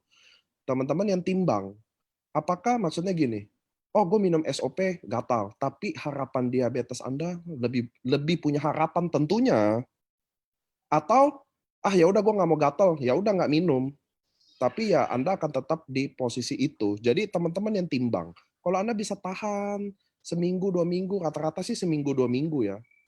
Kalau Anda nggak bisa, ya just stop it aja. Karena kenyamanan Anda, maksudnya pasien atau member yang minum dengan nyaman itu penting. Jadi Anda yang timbang sendiri teman-teman. Tapi kalau Anda masih oke lah gitu loh. Tapi kalau oh ternyata makin parah, oh ya udah nggak cocok. Kenapa? Karena tubuh kita ini selalu ada alerginya teman-teman. Bedanya kita belum tahu aja. Contoh gitu ya, ada orang yang alergi air putih, ada yang alergi sama beberapa ingredient di SOP atau Otsukushi, itu normal teman-teman. Tinggal kitanya aja sesuaiin dulu, kecilin sampai nyaman gitu loh, setengah saset. Oh masih gatal, bikin seperempat, oke nggak terlalu deh, mulai seperempat gitu-gitu ya teman-teman ya, mungkin cara akalinnya ya. Lanjut, dok mau tanya, untuk penderita kista metriosis, kista endometriosis, apakah dengan konsumsi SOP dapat mengecilkan kistanya? Atau seharusnya dioperasi dahulu baru pengobatan dengan SOP? Kalau saran saya dioperasi dulu ya, baru kita terapi dengan SOP. Oke, lanjut. Sore dokter, saya baru membeli SOP. Mau bertanya, bagaimana cara minum SOP untuk membantu supaya bisa memiliki keturunan? Sudah beberapa kali program hamil, tapi belum berhasil. Kami suami istri sudah berumur sekitar 40 tahun dengan berat badan sekitar 60-70 kilo. Terima kasih. Ya, ini ya beberapa pasien atau beberapa member mungkin ada yang menyampaikan testimoni keberhasilannya pasangan-pasangan yang sudah lama menikah kemudian tidak punya anak ya. Itu satu mukjizat ya, satu kesyukuran yang kita harus syukuri gitu ya. Tetapi kenapa itu bisa terjadi? Nah, ini yang perlu harus diketahui oleh Bapak Ibu ya. Nah, ketidakhamilan dari pasangan itu banyak faktor yang menentukan ya. Nah, kalau seandainya ini kita ngomong seandainya ya, bisa saja pasangan tersebut semuanya normal ya. Artinya apa? Saluran rahimnya normal, saluran telurnya normal, ovariumnya normal, kemudian telurnya juga normal keluar setiap bulan seperti itu. Nah, dari sisi bapaknya misalnya kualitas spermanya bagus, ya jumlahnya bagus, pergerakannya bagus, ya. Cuman kalau mereka nggak pernah ketemu, ya nggak mungkin hamil kan begitu. Itu yang pertama, ya. Yang kedua, bisa aja banyak faktor, misalnya hari bertemunya, ya hari bertemunya nggak tepat pada saat ibunya lagi subur misalnya, ya tidak pada saat itu spermanya hadir gitu, ya. Nah yang kalau logika saya mengatakan kalau semua proses-proses itu dilakukan dengan betul, waktunya tepat dan sebagainya. Ada faktor masalah hormonal yang bermain di sana, ya, masalah stres yang bermain di sana, ya, masalah keinginan untuk dapat anaknya yang terlalu tinggi misalnya. Ini kondisi-kondisi yang bisa mengakibatkan itu tidak terjadi juga gitu. Jadi mungkin pada saat ini kita tetap istilahnya pasrah ya, sekarang kita ketemu dengan produk ini, silakan minum, berapa dosisnya itu sesuai dengan silakan ibu mau bapak mau minum 2x2 silakan, 1x1 silakan, tetapi ini percaya bahwa ini bisa membantu gitu ya, karena apa? Ada proses regenerasi. Saya berharap terjadi proses kehamilan. Ya, tapi sekali lagi Bapak Ibu, jangan hanya gara-gara SOP kemudian tidak hamil-hamil menyalahkan SOP ya, tapi yang tadi saya katakan waktu berkumpulnya harus tepat ya. Semuanya juga harus dalam kondisi yang seimbang gitu ya. Itu harus diperhatikan juga ya. Oke. Terus, nah ini lanjutan nih dari Chan Angka Wijaya. Selamat sore Dr. Buana, mohon pencerahannya. Bila ketemu seseorang divonis kanker rahim oleh dokter berdasarkan hasil laporan medisnya, tindakan yang dilakukan oleh dokter tentunya melakukan operasi atau kemo. Di sini yang ingin saya tanyakan, kalau disuruh pilih sebaiknya memilih operasi atau kemo duluan. Thanks. Tuh, masalah terapi yang mana mau didahulukan itu pasti dari dokter onkologinya yang lebih tahu ya, dokter spesialisnya yang lebih tahu yang mana mau dilakukan itu saya enggak sampai ke karena sana. hasil medisnya juga kita kan nggak lihat ya, Betul. jadi susah untuk kasih ininya. Sore dok, apakah SOP dapat membantu meningkatkan pembakaran lemak pada jaringan kulit dan jaringan organ tubuh kita? Bisa tidak mengurangi selulit untuk memperhalus scars pada kulit? Thanks. Kalau untuk patennya SOP kan ada di sana untuk ada uji klinisnya untuk mengurangi kerutan ya, kerutan pada kulit. Saya kira itu patennya pasti akan terjadi pada yang mengkonsumsi ini. Oke. Ya. Selamat sore dokter, mohon informasinya untuk anak perempuan 7 tahun. Ada benjolan di bagian payudaranya. Menurut dokter, anak bukan pubertas dini, kemungkinan karena hormon. Apakah bisa dibantu dengan minum SOP atau UTSU? Berapa dosisnya? Makasih. Kalau saran saya dioperasi dulu, Pak. Ya, dioperasi dulu, Dioperasi setelah apa? itu baru kita perbaiki sel-selnya yang rusak, itu perbaiki hormonalnya, ya, memakai, SOP. Oke. Sore dokter, saya Susi, umur 50 tahun. Sudah lebih dari 6 bulan minum 2 SOP, 1 UTSU setiap hari. Saya mengidap kanker payudara dan sudah operasi. Dan sudah menjalani kemo sampai selesai. Setelah kemo, saya lanjut radiasi sampai selesai. Dan sekarang kondisi saya sudah membaik tanpa radiasi, tanpa kemo lagi. Di tahap akhir serangkaian pengobatan saya diberi obat Zoladex. Yang mau saya tanyakan, sekarang saya menjalani pengobatan suntik Zoladex atas saran dari dokter saya, yang di mana membuat saya tidak datang bulan. Tapi saya minum SOP membuat saya bisa datang bulan lagi. Berarti sia-sia saya suntik Zoladex karena tujuannya untuk supaya nggak datang bulan. Mengingat Zoladex cukup mahal. Saya mohon petunjuk dari dokter AFC. Apakah saya tetap lanjut minum SOP atau stop dulu sementara selama pengobatan suntik Zoladex? Makasih. Saran saya ketemu sama dokter, diskusikan di sana, ya, apa perubahan-perubahan yang Ibu, dapatkan selama mengkonsumsi, disuntikan Zoladex itu dan mengkonsumsi produk yang Ibu konsumsi sekarang ini. Diskusikan di sana, ya. Saya tidak berani mengintervensi. Silakan, apa ya keputusannya di sana, apa anjurannya dari dokter, kembali lagi ke Ibu. Apa keputusan dari Ibu, itu. Oke. Oh ya teman-teman buat tahu juga, karena dokter itu punya kode etik sendiri teman-teman, jadi dia nggak bisa intervensi saling dokter gitu ya teman-teman ya. Paten kedua, tadi dokter bilang untuk darah kental. Kalau saya yang darahnya lebih encer, bagaimana dengan paten 2 SOP? Darah encer maksudnya apa ya? Ini perlu saya harus klarifikasi dulu, ya. Ya, Pengertian darah encer itu. Nah, begini Bapak Ibu ya, produk ini kalau saya mengatakan bahwa ini produk yang sangat bagus sekali untuk apa? Untuk menjaga keseimbangan, ya, keseimbangan. Jadi hal-hal yang turun pada kondisi di kita itu diseimbangkan menjadi normal.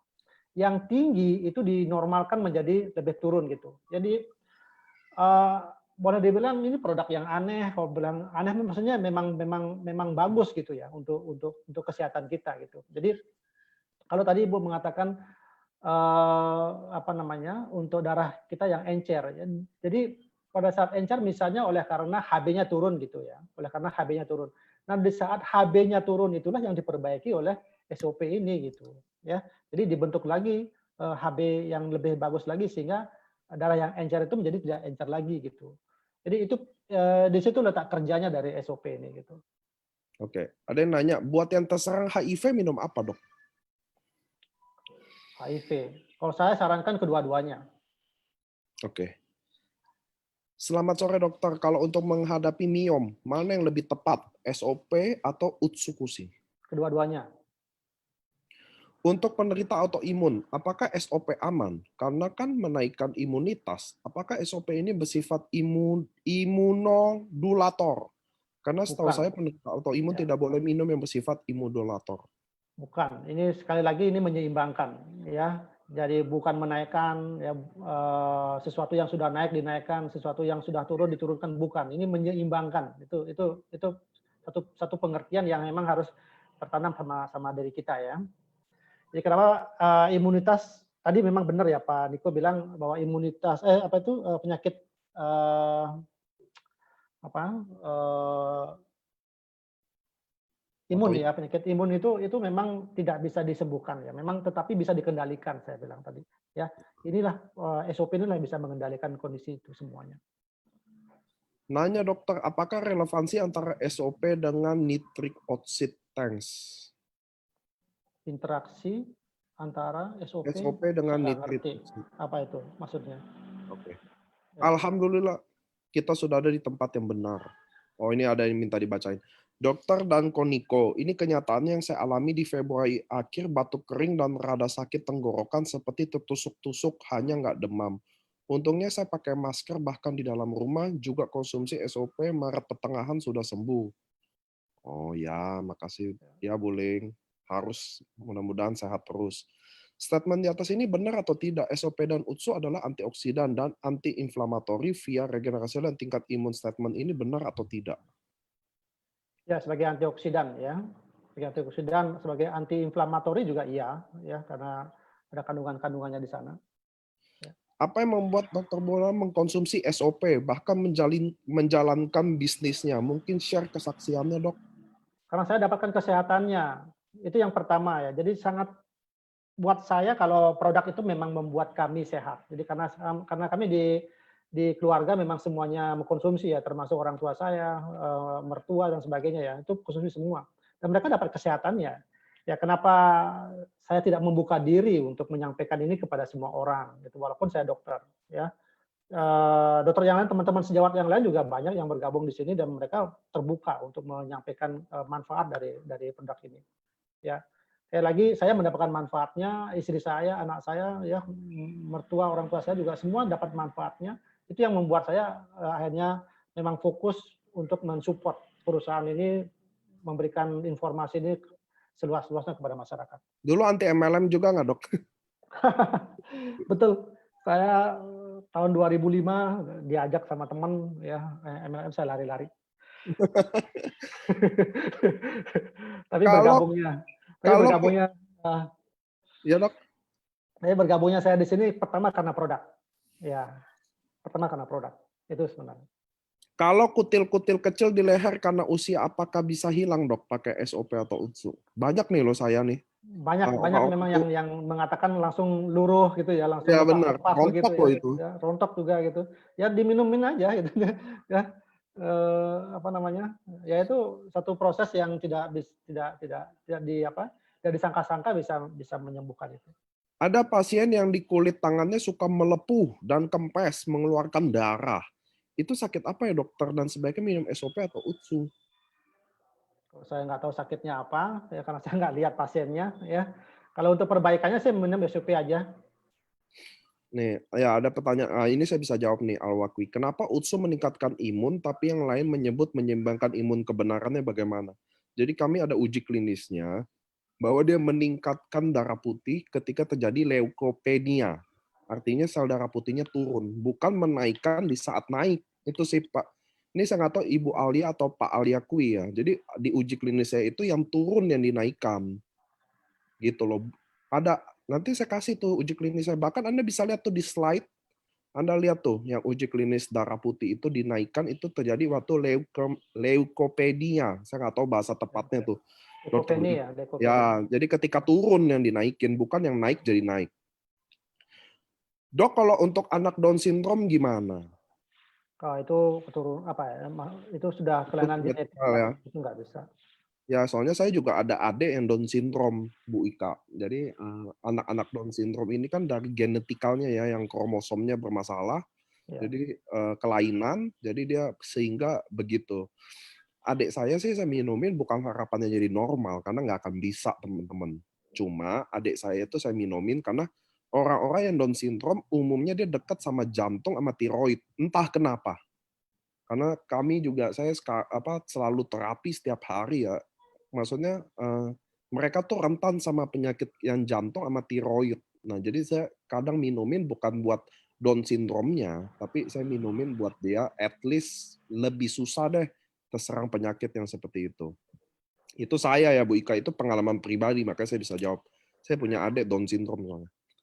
Lanjut, Dok, untuk penderita stroke yang sudah belasan tahun karena pecah pembuluh darah dan sudah dioperasi.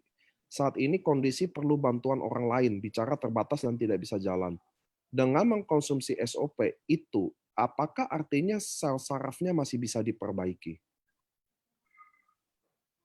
Ya, kan di dalam kondisi yang seperti ini sel-sel saraf itu kan masih ada ya, artinya stem cell-nya juga masih ada. Jadi SOP itu kan meningkatkan jumlah stem cell yang ada dalam tubuh kita kan, ini usia tua tadi kan itu stem cell-nya kan sudah mulai menurun. Jadi maksudnya seperti itu. Itu yang ditingkatkan. Oleh karena apa? Karena ini kan produknya asam amino. Jadi membuat apa ya nutrisi di dalam tubuh kita yang dipergunakan untuk proses regenerasi itu jadinya cukup gitu ya, cukup untuk melakukan regenerasi sel. Nah ini yang makanya pasien stroke, apalagi dengan masih ada suatu masalah konsumsi, misalnya asupan makanannya kurang dan sebagainya, ini dosis SOP harus tinggi. Jadi nggak bisa hanya 1 saset, 2 saset mengharapkan sesuatu yang besar perubahannya seperti dari tidak bisa berbicara menjadi berbicara ya. Oh itu prosesnya panjang gitu. Jadi nggak bisa dengan cara yang sama dengan penyakit-penyakit yang lain gitu ya. Hmm. Jadi itu. Kalau untuk pasien yang gula puasanya sudah 350, buset, selama beberapa tahun. Dan sekarang ginjalnya sudah bocor. Dan takut konsumsi karena takut bentrok dengan obat dokter. Gimana solusinya? Minum apa dan dosisnya? Ya, yang pertama yang harus Bapak yang harus kita kuatkan adalah ini pasien mau minum apa enggak gitu dulu. Ya. Kalau dia memang yakin bahwa dengan produk ini yang kita sampaikan itu pakainya SOP ya. Tapi yang ini kan masalahnya pasien ini mau nggak mengkonsumsi, apalagi dengan minum. Kalau biasanya kalau sudah terjadi gagal ginjal itu kan obatnya banyak sekali, ya banyak sekali minumnya pun juga sering sekali gitu. Nanti masalah kebentur dengan SOP ini ya ini yang harus kita bicarakan gitu. Ada cara pengelolaannya kok gitu ya. Banyak pasien gagal ginjal yang sudah membaik, ya sudah membaik. Dok, pembesaran kelenjar prostat itu apa karena hormon? Betul, ya karena hormon, karena proses degeneratif juga ya pembesaran hormon, pembesaran prostatnya oleh karena hormonal. Ya, makanya itu ada pemeriksaan PSA, ya, gitu. Sore dok, perkenalkan saya Hasrat, seorang perawat yang terjun langsung dalam pengambilan sampel swab test dengan protap ketat, tapi tidak pakai baju hazmat. Beberapa hari ini saya merasa kurang enak badan dan batuk ringat sedikit lengket, tapi tidak demam. Sementara saya konsumsi vitamin C 1000 plus minum larutan jeruk dan madu dan air jahe hangat. Teman sarankan untuk konsumsi SOP 100 plus, tapi saya belum paham berapa dosis sampai kapan saya harus mengkonsumsinya, dok. Ya kalau mau dengan SOP silakan, kalau mau dengan ursukusi juga silakan, kalau mau kedua-duanya lebih bagus lagi ya. Masalah dosisnya itu kalau saya menyarankan ya kalau untuk yang seperti begini SOP minumnya 2 kali ya pagi sore, ursukusinya 2 kali dari SOP. Nah itu yang lebih optimalnya seperti itu. Ya. Siap. Dok, saya nyoman. Kalau yang HIV, yang kista gitu saya nggak tanya lagi karena udah dijawab teman-temannya. Kalau Anda kista direkomendasi operasi, sangat direkomendasi. Kalau HIV udah dikasih tahu minum apa. Dok, saya sangat tertarik dengan program ini dan baru pertama kali join. Nyoman nih pasti Bali ya kayaknya ya. Apakah acara ini terus diadakan? Di mana kami bisa dapatkan obat herbal ini, Dok? Suksma katanya. Orang Bali ini pasti. Saya nggak tahu nih upline-nya siapa ini. Harusnya upline-nya yang jawab ini, Pak. Ya, benar. Jadi teman-teman, Ya. setiap hari Sabtu itu jamnya dokter, setiap hari Jumat itu soft training, soft workshop kayak kemarin. Kalau setiap Rabu itu LOP, setiap Senin training gitu ya. Mudah-mudahan bisa tahu jadwalnya. Nah, apakah SOP atau USU cocok untuk pasien tumor meningioma? Tolong Meningioma. jelaskan obat mana yang cocok. Kalau meningioma, kalau mau mencobanya pakai kedua-duanya. Ya. Perbedaan SOP dan UTSU itu baca brosur aja ya teman-teman, jelas di slide juga ada. Apakah ada makanan pantangan pada saat konsumsi SOP? Saya sambil WC, dok, kita jawab dulu. Nggak ada pantangan ya. Itu sama aja dengan kita istilahnya mengkonsumsi makanan kesehatan ya. Itu silakan ya. Nah, Bapak Ibu mungkin banyak pertanyaan yang tentang jantung ya, tentang jantung, ada pasang ring, penyumbatan jantung seperti itu ya. Mau cocoknya pakai yang mana itu ya. Jadi kalau saya menyarankan kedua-duanya.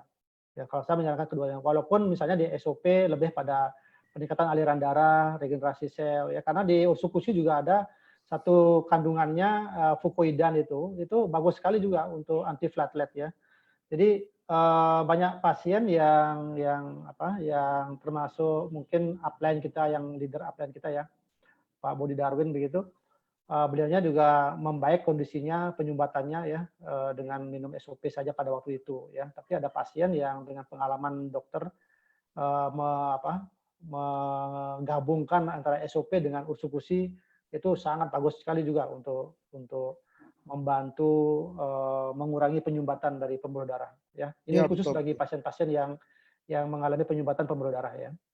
Karena saya justru dok, saya jujur ya, saya ini kalau teman-teman mungkin kaget ya, saya umur 31 tahun, kolesterol saya itu 280. Saya minum SOP udah hampir 2 tahun ini, 1,5 tahun terakhir itu, mentoknya dari 200-an gitu, paling jatuh itu cuma 230. Tapi waktu saya minum Utsukushi, saya kan lagi waktu COVID ini kan Utsukushi saya kencang banget tuh, teman-teman leader pasti tahu deh kalau saya minum Utsu tuh kencang. Saya lagi minum Utsukushi kencang banget, sekarang kolesterol saya tinggal 150 loh. Oh, Beneran luar loh dok. biasa ya. Iya. Cuma kalau saya testimoni kan kata ya basi lah katanya pasti manajemen Ah, testimoni. Jadi saya juga yang nggak share juga. Nah, itu saya minum Utsukushi, ternyata memang di uji klinis Utsukushi pun ada tuh yang dia membuat tidak mudah jadi plak betul. Anda Ya, lihat deh uji anti-platelet, klinis itu ada deh. Karena namanya ya. probiotik tuh memang sangat cocok buat kolesterol juga. Itu soal kolesterol. Itu juga Ya. testimoni pribadi yang saya juga nggak share ya teman-teman. Jadi saya ngomong kebetulan aja pas lagi ngomong jantung itu. Nah, lanjut nih. Nih, apakah semua dokter punya pemahaman yang sama? Karena keponakan saya kuliah kedokteran berpendapat bahwa pengetahuan tentang stem cell itu belum valid. Ya benar, stem cell itu memang masih kontroversi, jujur aja di dunia kedokteran ya dok. Ya. Ada yang percaya, ada yang enggak. Tapi Amerika Ya, baru bangun riset. Kita Indonesia juga baru mulai. Karena baru stem mulai. cell itu masih baru banget teman-teman. Dan Anda teman-teman harus tahu loh, penelitian tentang tubuh kita sendiri sampai sekarang aja belum usai sama di dunia kedokteran. Belum Ya. usai loh penelitian tubuh kita semuanya itu. Kayak kanker, kita nggak ada yang pernah tahu teman-teman. Mungkin 100 tahun lagi ada ketemu gitu loh, namanya dengan teknologi yang makin canggih. Sama kayak sekarang ada kemo. Dulu belum ada kemo mah, kanker ya udah tinggal kanker. Gitu ya teman-teman ya. Jadi sangat mungkin semua dokter punya pandangan berbeda. Ya. Termasuk nggak usah tentang stem cell kok, penyakit aja beda-beda diagnosanya. Betul. Ya. Iya kan dok ya? Ya. Karena itu ininya sih. Oke, lanjut. Berarti yang pasca operasi kanker usus tadi konsumsi SOP atau UTSU ya pasca operasi? Dua-duanya. Oke. Ibu saya minum SOP 2 kali sehari, tapi kemarin demam dan pusing. Ternyata trombonya turun. Kenapa ya dok? Kalau pas lagi demam, trombositnya turun, misalnya seperti itu, ya kemungkinan kena demam berdarah, bukan oleh karena SOP. Ya. Jangan apa-apa nanti karena SOP juga ya. Dok, bagaimana membantu pasien mengalami kista ginjal? Udah ya tadi ya. Ya. Dok, kalau sakit diabetes sedang konsumsi obat diabetes secara teratur, obat lancar, darah, dan kolesterol. Apakah bila konsumsi SOP dosisnya gimana? Obat jalan terus atau berhenti? Jalan, Jalan. jalan. Ya. Kalau bisa diminum 1 jam sebelum minum obatnya ya. Ya. Itu baik. Gagal ginjal amankah minum SOP karena kadar protein harus dijaga? Aman. Ya. Ya, karena pertama SOP ini bukan tinggi protein ya teman-teman. Itu teman-teman harus tahu. SOP tidak tinggi protein sama sekali. Karena satu saset aja 100 miligram marin plasentanya, which is nggak akan bisa banyak. Anda makan telur lebih banyak jauh. Mama saya 84 tahun suka alergi. Apakah boleh minum SOP?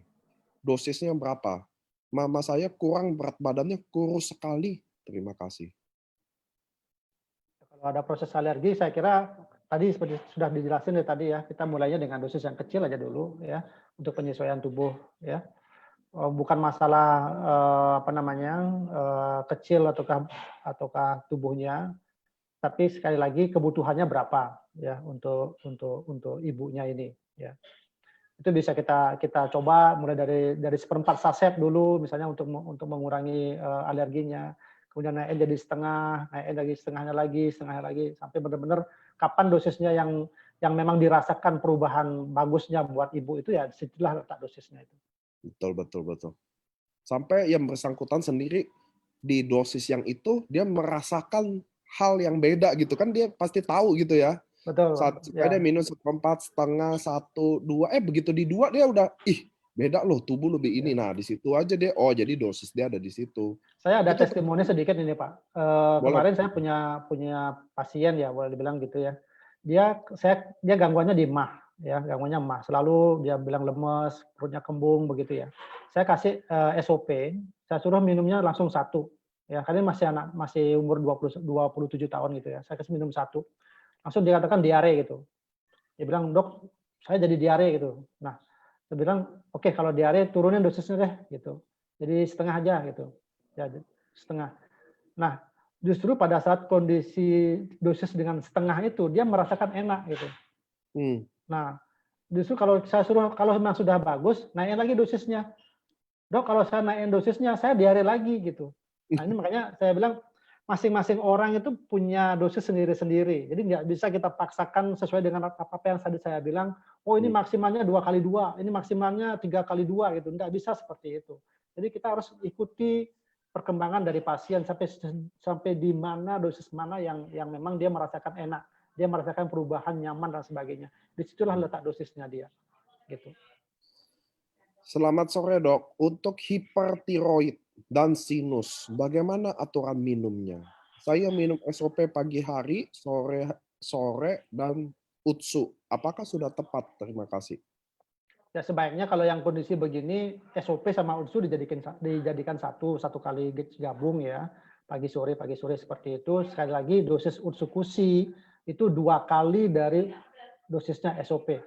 Nah itu yang perlu dipegang ya buat Bapak Ibu yang ingin mengkonsumsi berbarengan SOP sama UTSU-KUSI. Oke. Ada member autoimun yang rutin konsumsi SOP. Kemudian 3 hari tidak konsumsi, lepas minum metal dan obat-obatan lainnya. Katanya sudah capek konsumsi obat-obatan. Akhirnya sesak napas, dan sekarang di ICU untuk cuci darah khususnya. Karena autoimun bisa nyerang ginjal kok. Betul. Ya. Lupus. Saya sarankan minum SOP melalui perawatnya, tapi pihak perawat tidak berkenan dan memberikannya dari selang. Bagaimana solusinya ya? Ya, tadi saya sudah sampaikan ya di dalam perawatan di rumah sakit itu ada etikanya. Jadi yang dokter yang bertanggung jawab pada pelayanan pasien. Makanya jangan meminta tolong sama perawat karena perawat itu hanya menjalankan instruksi dari dokter gitu ya. Oke. Jadi yang Ini harusnya teman-teman juga harus jadiin pelajaran. Dia tiba-tiba ya, stop minum SOP, terus dia juga nggak mau minum obat-obatan. Wah, ya itu ini jadi bahaya autoimun kalau yang itu. ya jangan ya teman-teman ya. Jangan main deh, maksudnya kadang mungkin Tuhan kasih kita penyakit tertentu ya buat kita lalui gitu. Jangan nekat gitu. Ini kan nggak mau minum. Dia rutin nggak minum lagi SOP. Terus dia juga udah nggak mau minum obat-obatan. Kesannya Ya, kayak pasrah. Jangan. serah ya. Ya. Dok, ada yang mau tanya. Dok, untuk pudarkan bintik hitam putih di lengan tangan, cici saya minum UTSU saja atau kombinasi SOP? Kalau untuk yang flek itu UTSU-KUSI.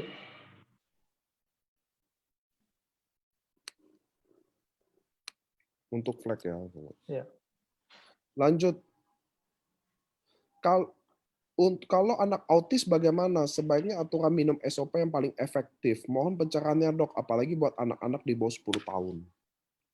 Ya kalau mau dicoba pakai SOP ya silakan ya. Kalau anak-anak kita bisa setengah pagi, setengah sore, ataukah satu saset pagi itu silakan.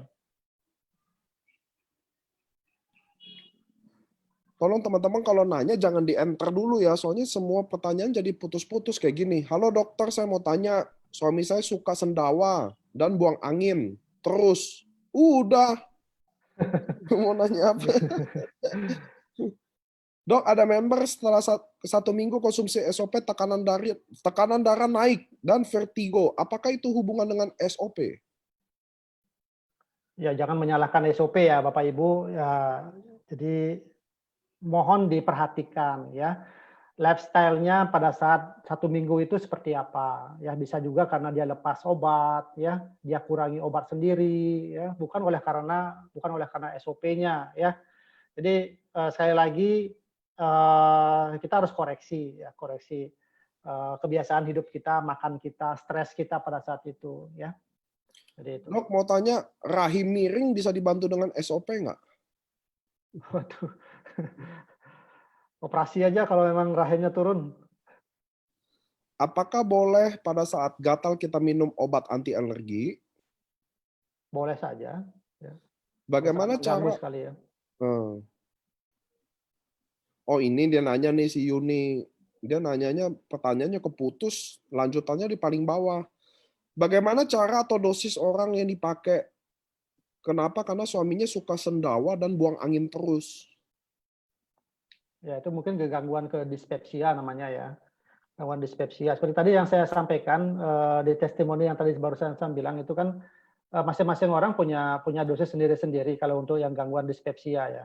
Tapi kalau kita mau dicoba dulu dengan dosis 1x1 ya.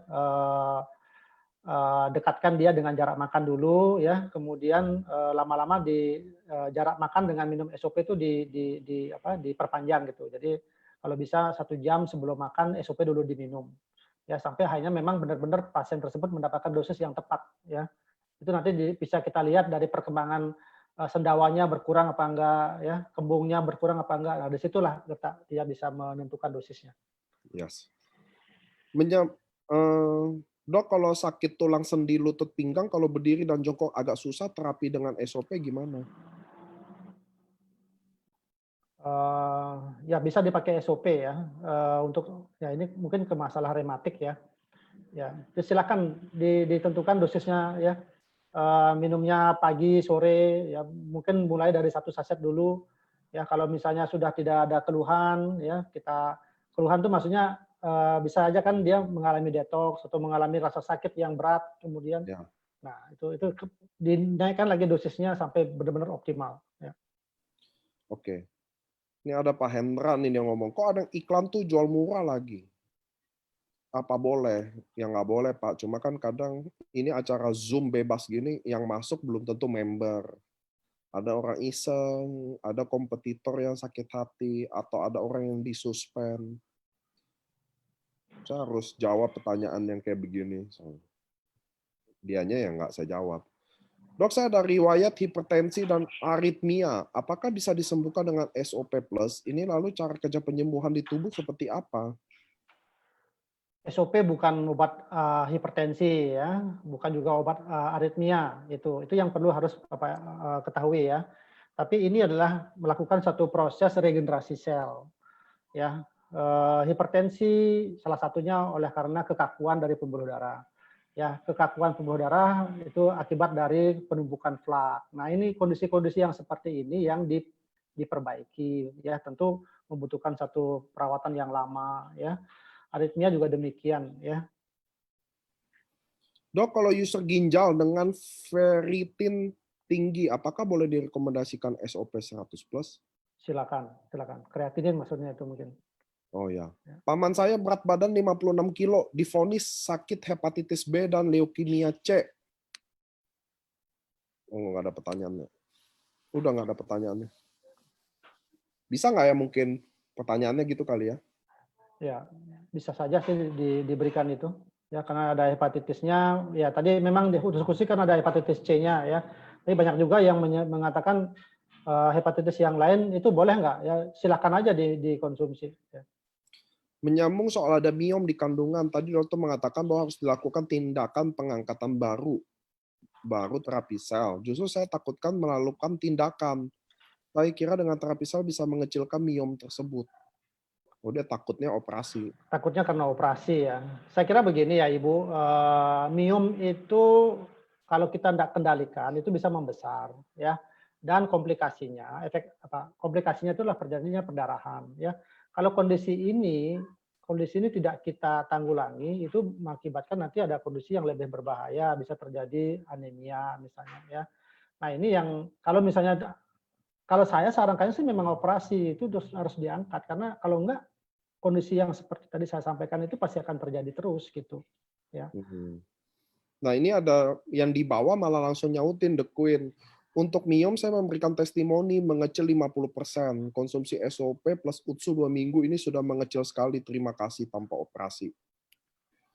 Ya, kalau kondisinya bisa membaik seperti itu ya berarti bersyukur ya. Memang kan ada di Utsukushi membantu untuk efek untuk ke tumor kan seperti itu. Ya mungkin sangat bagus buat ibu yang tadi ya. Sore dok, mohon info berapa dosis SOP atau UTSU yang dianjurkan untuk pasien yang sudah operasi tempurung lutut? Wah, masing-masing pasien punya beda-beda dosis ya, Bapak Ibu. Ya, tidak ada dosis tertentu buat itu. Tetapi kalau kita memulainya dari awal seperti tadi yang saya sampaikan ya. Biasanya kalau orang-orang tua seperti itu jangan langsung memberikan dengan dosis yang besar ya. Kita harus mulai dengan dosis yang kecil dulu. Cek lab hasil jelek, gula naik 105, kolesterol naik juga. Setelah SOP dihentikan sakit berkurang. Apa tuh pertanyaannya? Pertanyaannya apa, Pak? Nggak tahu.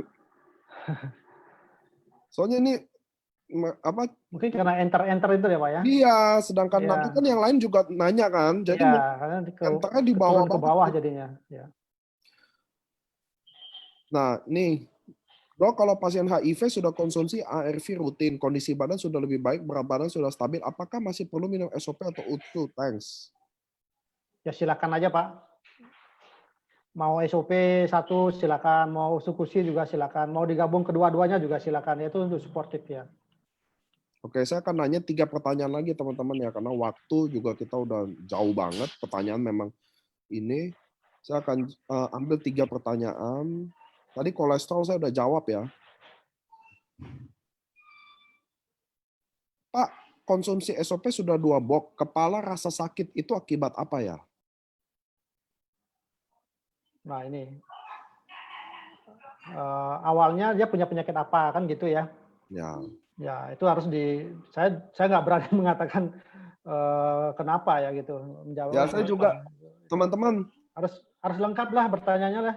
Ya. Kita bisa juga memberikan jawaban yang komplit gitu.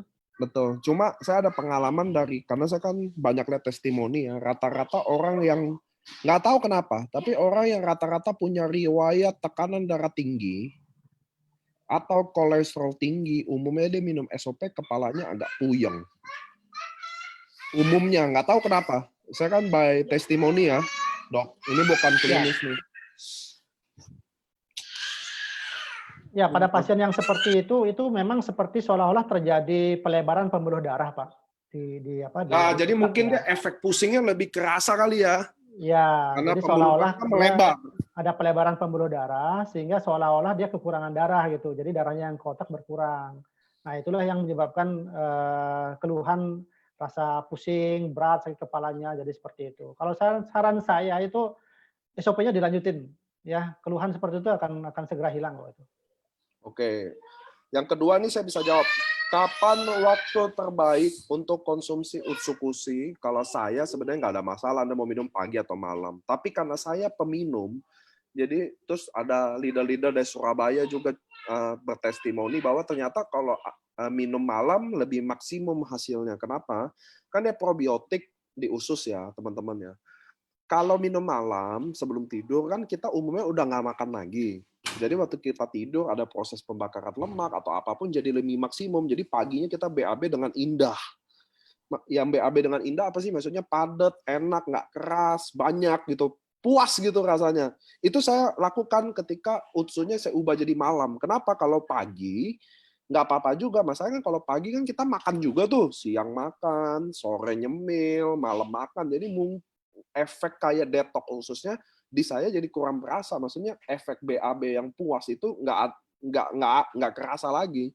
Jadi saya coba di malam jadi lebih enak buat saya. Jadi tidurnya enak. Sekarang sih Ya, nggak tidur ya, jam 5 pagi saya buat tidur. banyak sih yang mengatakan begitu, Pak Niko. Iya benar. Ya, Karena banyak yang mungkin begitu. kita karena Ya. kalau malam kan udah nggak terlalu banyak makan, Dok. Betul, Benar betul. nggak sih? Ya. Terus lanjut yang pertanyaan terakhir nih, Dok. Apakah SOP bisa meningkatkan detak jantung yang lemah? SOP meningkatkan detak jantung yang lemah. Jadi, nah itu sebenarnya penguatan jantung ya, bukan yang darinya lemah itu maksudnya dari sisi tekanan darahnya, dari sisi kekuatannya. Jadi kekuatan jantungnya itu yang diperbaiki ya dengan jalan regenerasi sel tadi itu ya. Jadi dicoba itu. Ya. Saya sih ada keyakinan sih itu bisa membaik ya. Ya, Bu Novanta juga digabung aja SOP Utsu 1 gelas minum bareng aja saya juga gitu. Ini yang Ya. terakhir lagi deh. Terakhir nih karena ada yang saya baca agak wah ini saya coba tanya. Keponakan saya wanita 30 tahun.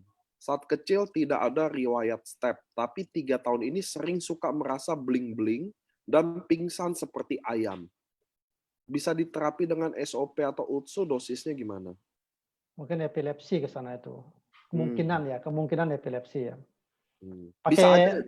Bisa saja ya, bisa saja. Mau digabung kedua-duanya juga bisa. Ya. Oke deh, teman-teman, soalnya pertanyaan saya harus batasi. Kalau enggak, ya nggak akan ada pernah batas, teman-teman. Karena kalau banyak sekali yang nanya. Campur air nggak apa-apa, SOP nggak apa-apa. Kalau bagi Ya. Anda yang punya masalah boleh Anda langsung di lidah, tapi kalau boleh kalau ada mah Anda boleh langsung pakai lidah. Tapi ini nggak ada hukumnya sih, karena ada mah pakai langsung di bawah lidah masalah, pakai air nggak apa-apa. Ada yang pakai air jadi masalah, di bawah lidah nggak masalah. Jadi Anda coba aja, tapi at least boleh. Teman-teman saya harus tutup, kasihan Dokter Buana ya, kita udah berapa jam, saya harus batasi gitu teman-teman. Matur Suksma buat Dokter. Silakan buat teman-teman yang ingin chat sama saya ya, bisa dicatat barangkali nomor saya. Boleh. Ya, 0821 4413 0101 ya. Oke. Ya. Teman-teman, tapi jangan ganggu, jangan telepon ya teman-teman ya. Dokter Buana baik banget mau sharing nomor handphone di tempat publik ini, diserang. Nggak apa-apa. Ya, sebisa mungkin saya akan bantu ya. Oke, Dokter Buana, terima kasih. Terima kasih banyak semua Bapak Ibu. Terima kasih Pak Niko. Ya. Saya minta maaf buat yang pertanyaannya belum terjawab. Ada yang pertanyaan sama saya nggak tanya. Ada yang pertanyaannya sepotong saya juga nggak bisa tanya ya teman-teman ya. Saya mau bilang terima kasih Anda udah investasi waktu buat AFC hari ini datang di channel kita. Saya juga mau terima kasih banget sama Dokter Buana yang benar-benar lagi doing yang bukan best lagi ya. Maksudnya di COVID gini semua dokter di rumah sakit pasti pusing. Saya yakin Dokter Buana juga mudah-mudahan Dokter Buana tetap sehat sama keluarganya. Terima kasih Pak Niko, terima kasih Bapak Ibu atas doanya ya. Terima Semoga kasih kita sehat semuanya. Teman-teman, ya, juga sehat bersama keluarga.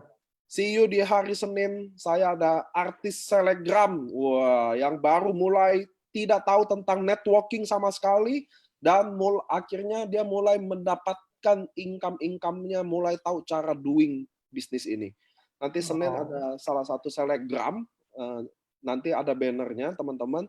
Keep pantengin channel kita, mudah-mudahan semuanya going well. Semoga teman-teman tetap sehat, tetap jalankan protokol tentang COVID-19, peduli keamanannya, jangan menyerah. Kenapa? Karena teman-teman setiap orang akan lewati masa di mana dia lagi sulitnya. Dan siapa yang bertahan, dia akan memenangkan pertandingannya. Oke teman-teman semua, terima kasih, selamat weekend. Selamat ngumpul sama keluarga yang lagi prospek juga, keep safety semua. Oke teman-teman semua, saya tutup channelnya. See you di hari Senin. Terima kasih Dokter Buana. Ya, see you.